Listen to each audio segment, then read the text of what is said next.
Hi, folks. I'm Mike Beardwood. I'm the course leader for games design. And I'm Dr. Kieran Hicks. I'm the course director for our postgraduate provisions. Welcome to developer mode. Cool. So today we're going to make something. We're going to make something fun. Good. I believe that's your area of. Yeah, maybe not fun, but something that feels good is what we're aiming for. Okay. Is there a word for that? Well, there's the word juiciness, right? That can kind of infer when a game does feel good to play, but it isn't just juiciness. Okay. So I've made a thing. You can tell me if it is juicy or not. There we go. That will be the test of today. So let's. What kind of thing have you made? A box. Oh, Right. Magnificent. I know. It's great. So look at that. We are a mech. Okay. Well, maybe we'll write the mech. I haven't really figured this out yet. So, some lovely red script. Don't worry about that. I'm prototyping stuff. Sure. Fine. It's a valid stage of game development. Strings all over the place. So, I'm making a mech. So, I can move. Look at that. I can move Okay. forward. Yep, I can move back and forward. I can also... hello, don't look down. See the cockpit? Good. Look around. Right. Is that... Look at that. That's a missile. Would you say that's any good? I'm not going to say it's bad, for fear of hurting your feelings. It looks like this is something that's in early stage development and is missing some of those feedback cycles that we expect to see in a game. Fair enough. So it feels bad, is what I might say if I'm being really mean. I feel sad. Ryan. Okay. Yes. Fair enough. So what we've got there, roll with it, is my basic mech there. So I thought I've got a few. I'm going to show them off one by one here. For it, so that's not the thing. Don't worry, I am slightly better than that. For it. Proof of the pudding. Prove it. That's there we go. So, Mech version 2. Slightly there. Oh, he's lagging on the frame rate. It's all right. The PC just warming up. Just get into it. Warming up. There it is. Okay, so. Oh yeah. Right. So already, hello. Okay, you do that. There we go. We're back. Perfect. We're back. So Omen's struggling with my extremely hardcore mechanics going on. So already, do you like the little spin? Yeah. So what I really like about this, and it's quite a common thing that we see in first-person shooters as well, right? Where there's a little bit of a delay between the mouse moving or the joystick moving to left or right, and the actual the gun or the character, or in this case the mech, actually moving with it, right? And what that actually helps to do, gives it some weight, right? It makes it feel like this mech has some physical properties in the world. It takes time for it to move. It doesn't just spin on a dime. Yeah. Okay, so that's good. The other thing I've added is a little bit of audio there, so when I spin, there's a little bit of... Oh, okay, yeah, sure. Yep. The other thing is movement. So, there we go. Backwards a bit weird, but there we go. So, definitely added in that kind of weight you're talking about there for it. So, we can go sideways. We can straighten mechs these days. It's a thing now for it as well. So, as I said, we've got the weight on that kind of thing, but I've added this kind of bounciness. Yeah. So it's got this, quite a short walk cycle animation, but what's really nice about this one is it conveys, right? It conveys it's a mech, right? If we kind of imagine how a mech would move, even though we can't see the legs here, through that animation, we can see how those legs would be going up and down in that short cycle. It again gives it weight. Yeah, absolutely love it. This kind of reminds me of the original Doom and the bob in Doom. That if we ever replicate it, it's like not a bob of normal walking. It's this. Yeah, it's just a wave, right? It's not weight. It's almost ridiculous, the size of it. But that kind of that was almost the start of the realism race, actually, back in Doom, because they created this claustrophobic reality. There you go. Side tangent of the day. Anyway, is that mech related? Nah, not really. Cool. So, what else have I got? I've got this amazing gun. Oh, it's really slow for some reason. when it's loaded. There we go. Why have we been slow? For the shaders. Cool. So not exactly the most interesting. No, I mean we've got a projectile. It actually, it's got some kind of particle effect or some emissive texture. So it looks a bit cool, but it also feels really flat when it hits stuff. It's a bit rubbish. Yep. It is. Right then, let's hop up and upgrade the mech to I feel I've got a mech that doesn't do anything in this row. We'll find out. We'll find out in post. Not so much an upgrade. There we go. Oh, look at that. I've added an arrow. Let's get that big. Debugs. Everywhere a debug. Everywhere a debug. So, we've added ourselves a lovely little arrow that goes down. Yep. Very important. I don't know why it's not forward facing. It's downward facing because, whoa. Oh, look at that. Look at that parabolic arc that's got going on. Right. So, there we go. Just do some clicks there. So, already, we're going for a missile one. Like a LRM or something like that. Bit mech warrior, mech commander sort of thing there. So, instead of using like a direct firing thing, you're probably finding a cannon or something like that. I haven't even got my cannon working on this one yet. Oh, the frames, bring them back. Poor laptop's doing his best.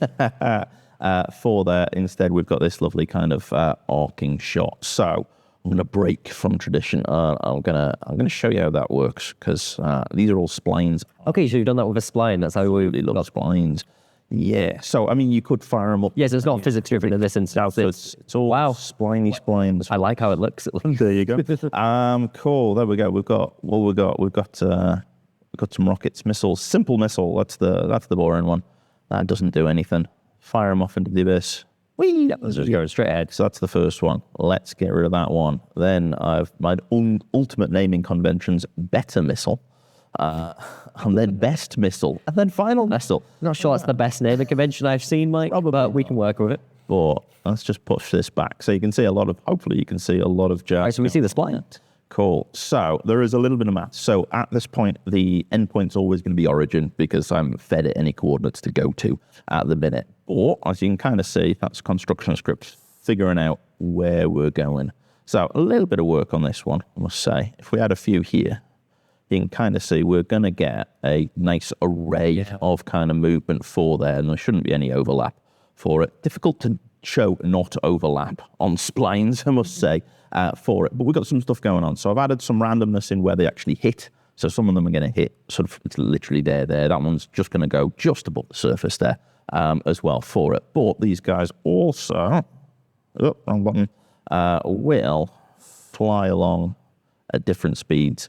That's going to be slightly tricky to show on this one because our frame rate's going all over the place for some reason. It's going to say there. But there we go. So stuff, I'm possessed, Mike, for it. But we've got different kind of things going on. So there's a little bit of fun maths going on. Yeah, and I like, so, given, them that spread for where they land, but then them also firing at kind of different speeds, again, it adds a little bit of believability to that mech, right? These are missiles that are each independently igniting and then flying across to a designated target, but there's variance in the world. Yeah. Right? It feels good, right? That kind of randomness where it's controlled randomness. We know most of those missiles are still going to hit the target, but the player gets to kind of see that randomness in action, and that normally just feels good. So yeah, love what you've done with this. So if you want the technical experience, it grabs the end point, it grabs the start point, it grabs a weighted variable between those, pushes it up in the Z. So that's where you get this kind of arc, and that's why there's a difference in where the arc flies from. But very much going for that kind of mech warrior, face upwards kind of thing rather than forward firing rocket for there. But there we go. So those are them ones. Tell you what, let's remove all these better missiles because they're not the bestest missile. No, I've seen the names. Yeah, there you go. We've got something best coming. All about naming conventions right here. Right, make sure I've just deleted the right ones there. That's the pause button, Mike. Delete. There we go. It's a different laptop. Cool. So, let's go up to that better mech. That was mech 3. Let's do mech 4. There we go. Can I ask you a question whilst this is loaded? You can. So if we take the missile system that we just kind of seen, how long would you say that took you to implement? Well, I like splines. Yep. So it's one of those. There's a thing that I work with quite a lot. So not really that long to be honest. Yeah. Okay. So normal rocket is just a projectile movement. Boom. Yeah, which is super quick to do, right? Yeah. With this one, it's construction script. You literally add a spline path, add an extra none to it, and then it fires along it. Yeah. So realistically, not that long. But I always kind of say when we're looking at juiciness and we're looking at kind of game feel, it's one of those things that if you're implementing it throughout the entire development cycle, it doesn't typically add much time because most of these things, they're little bits that, if you do that now, you don't have to do it at the end when the project's more complex. Yeah. So that's kind of where I was going with this whole thing is I'm building it with that feel kind of in motion, so the mechanics aren't set.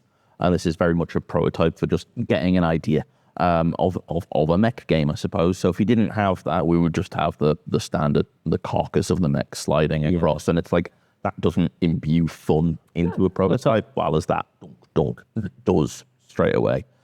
There we go. Right. Have I added some rockets in this one? And these are the good ones. Let's find out.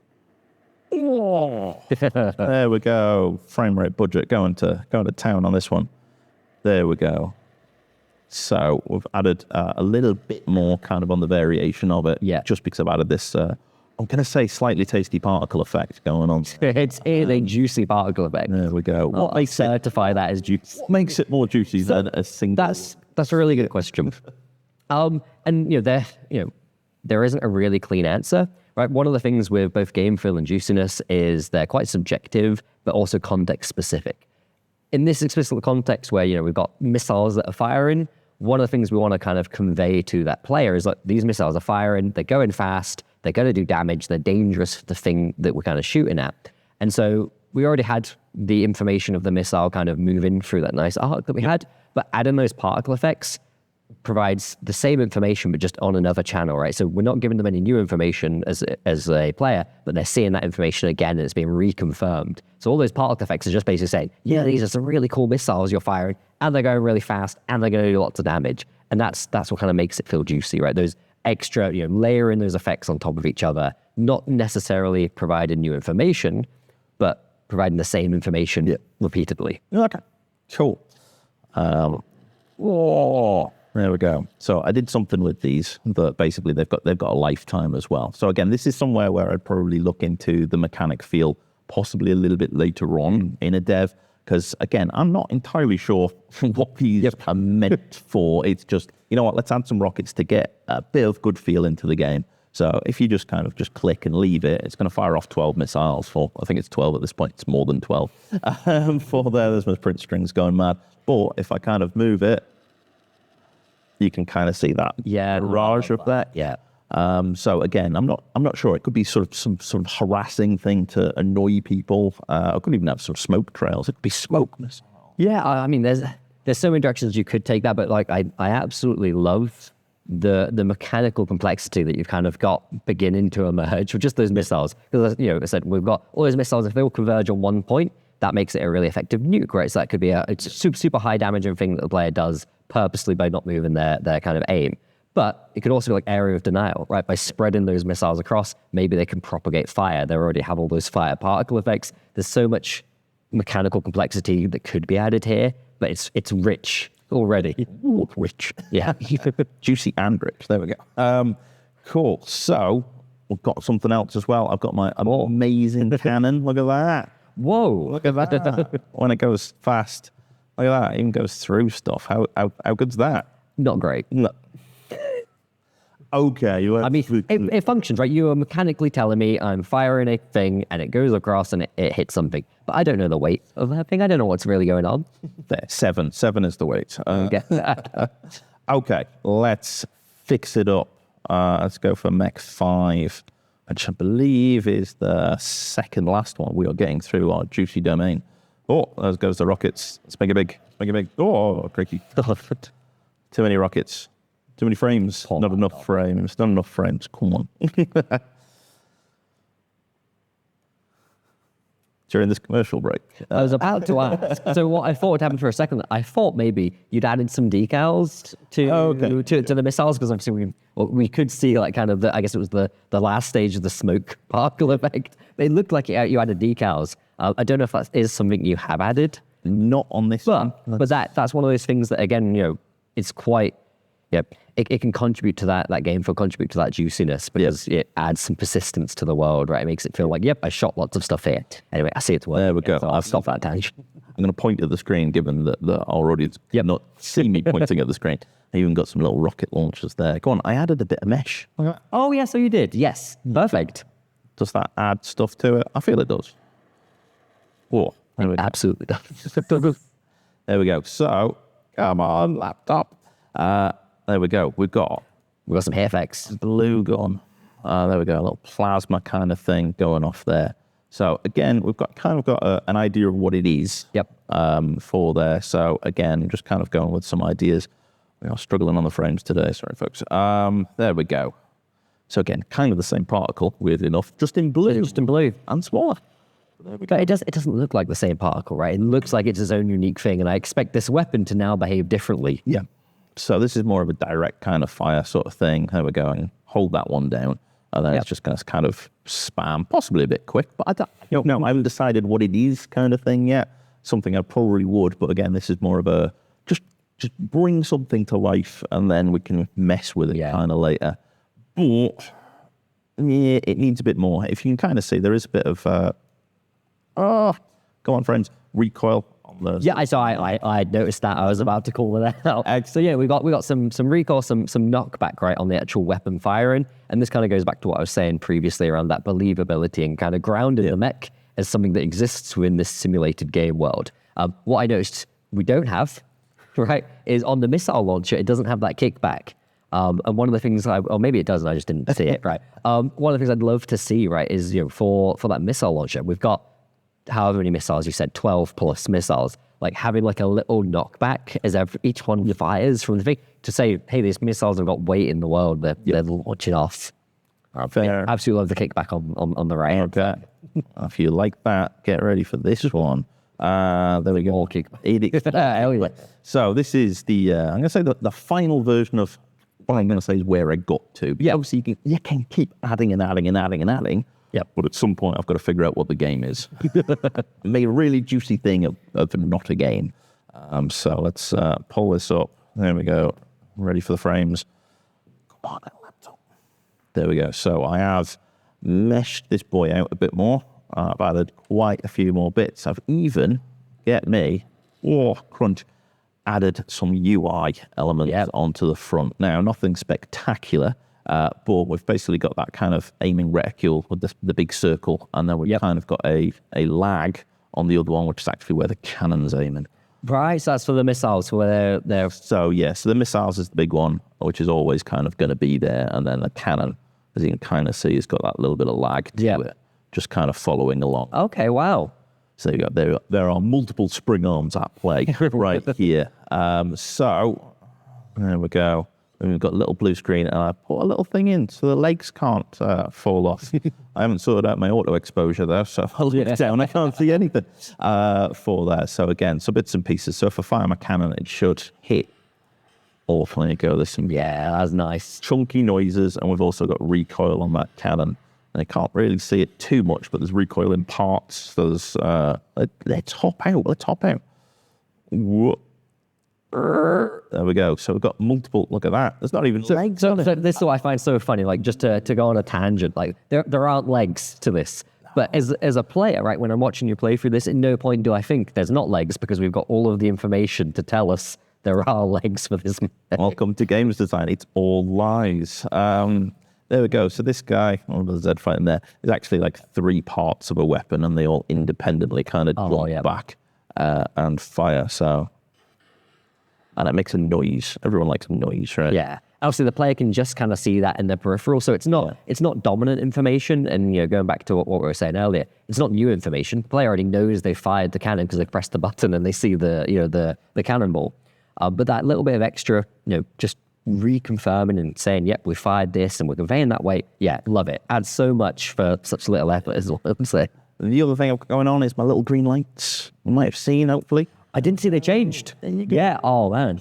Look at that. So basically, it's a little thing. There you go. There's your recoil for you. Yep. For all of those. So basically, is a very quick indicator on basically when you can fire again. Yeah. For there. So it's one of these tasty kind of things. See, my splines are losing it with the frame rate just a bit there. They are generally quite efficient. Yeah. Poor laptop. It's a cold winter morning. We'll warm up a bit. But there you go. So I feel we've come quite far from our little donkey mech that we had at the start. Tell you what, let's pop him back up. Where are we? Poor Mech 01. We love you, but never had its time to shine. I know, right? These little rockets firing forward, doing nothing. Slow frame rate for no reason whatsoever. Nothing in the scene. There we go. So again, it just, now it feels sad. Yeah, this feels awful, right? We feel floaty. Don't feel like I'm controlling a mech. Could be anything. Could be a hover car or an aeroplane. Who knows, right? Like, there's nothing there to tell me that information. Even like mechs, like heavy gear mechs that have got like wheels on the bottom of them, you'd They still still kind of like shudder a little bit, right? sort of They that for it. So there we go. I've changed from our, going to say, pretty catastrophically boring mech there. We can kind of sorry. I mean, allowed to be come on. That's fine. Yeah, from this kind of very not really there to something, pretty decent. Again, I would probably say this is the kind of time where I would probably take it up and go, right, what am I actually going to really focus on in terms of gameplay and anything else? So why I haven't gone to town on like getting all the UI and stuff there, because I don't know where I'm going with it at the minute. So Of course. there we go. I could be going over there. There we go. So the thing is, like, so I absolutely love the lights that convey basically when the player can fire again. And when we're talking about juiciness, what I've already said is it's about that repeated information, right? So giving the player the same bit of information in as many ways as possible before we overload them, right? But to make sure that they always see, they're always aware of the state of the game. They're always aware of their avatar, when it can fire, when it can't fire, etc. And so what I'd really like to see, the kind of the light system we have here is basically echoed out in the reticule as well in some way. So we see that in kind of games like Overwatch, where when the player needs to reload, like there's a little radial bar that would appear, but like using the same color scheme here. So like a little radial bar that's kind of maybe green now and disappears, or appears when it's red. And then so the player's always looking in the center of the screen in these type of games, and just having more of that information effectively, I think would convey that. But is there something which is too juicy? Can we? Oh, it's so easy to ruin games with juice, right? And you'll kind of see. I think the biggest offender that people might have seen in games they play is screen shake. Right. Screen shake's known as one of those kind of easy things to add to make your game feel juicy, to make your things have weight. But if it's done poorly, if it's done a bit too much, right? If every single action that the player's taken is shaking the screen, it feels awful, right? It detracts from the experience. So it's a really fine line between making sure you're conveying enough, visual, audio, haptic information without ever providing too much that the player starts to feel overwhelmed. And the tricky thing with juiciness, frankly, and I say this as someone that studied it for like 6 years, 7 years now, is it's so, it's still quite intangible. It's really contextual, dependent. So each game has its own rules of what, juiciness should be added and where that line is. That it's kind of on the designers to, work with the people playing their games, also use their knowledge, right? Their instinct as a designer for when it's too juicy. Too juicy. Dripping with juice. Dripping with juice. Saturated. There we go. For it, yeah. So, maybe some reticule stuff. I was toying with the idea of, for the rockets, having sort of, because it fires 12, having like 12 little dots that kind of go. Yeah, like I'd love to see, I agree. But like having, say, in the cockpit, like 12 little buttons that represent each missile, and you kind of see them go. Yeah. Yeah, no new information is being conveyed there, right, which is the key bit with juiciness, but my God, that would feel cool. Yeah. Right, and a little blip even for each one as they light back up again. Icons or something like that. So that's probably where I would take it next. But again, I don't know if I'm going to have 12. Yep. And then, like, for these It'd be guys, a waste of time, right, to do it. these guys are actually meshed in buttons, so they're physical, diegetic. There you go, the word for it.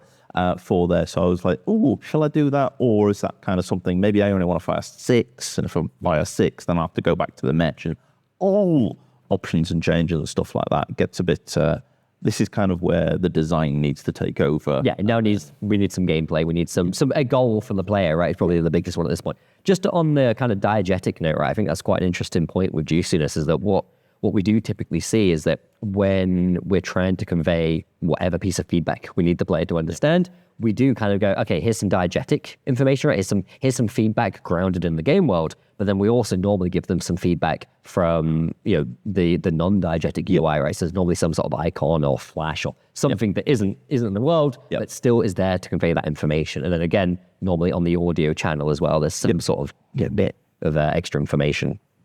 Fair enough. Right, that's all I got. That's all I got. It's good. It's nice, right? And I think what I would kind of say, the lesson for anyone to take away from this is like all of the stuff that Mike's added. Although it takes a little bit of time, but not a crazy amount of time, right? Most of what juiciness is it's just spending a little bit of time working on those little design details that give the player that information, or that give the player that feedback. And like it's so worth putting it into your game from the start of development, because it helps guide development, right? It helps make it feel polished and make it feel good to play from the beginning. You don't want to play a bad mech. No, there we go. Here's the bestest missile. It's just the stuff that goes on. So it's just a little bit of maths, really. This is just spline array stuff. And then basically, again, there's probably better ways of doing it, but I'm just firing on a timeline for now. Because again, this is prototype level stuff. In fact, pretty much all this stuff is done on a timeline, because I haven't decided how big my mech's going to be, what it's going to look like. But when I've done that, I'll get an animator to animate me my bounce and stuff like that. But for now, as a prototype dev, shall we say, timeline is one of the best features. It's quick to use, right? Well, there we go. Right then. Oh, it's time for an autosave. So let's cancel that. But I think that's all. That's all from me, I suppose. Yeah, no, I think you've done a great job, Mike. Right? It feels good. Right. I'd like to see how this continues onwards, but yeah, I think it feels really nice. Very juicy. Next series. more visual effects. Juice. More just some haptic as well. Maybe we should hook this up to a games controller. Too juiced. Or a proper mech controller from us. Yeah, there we go. Excellent. Okay then. So thank you for watching, folks. We'll see you next time. Thanks, folks.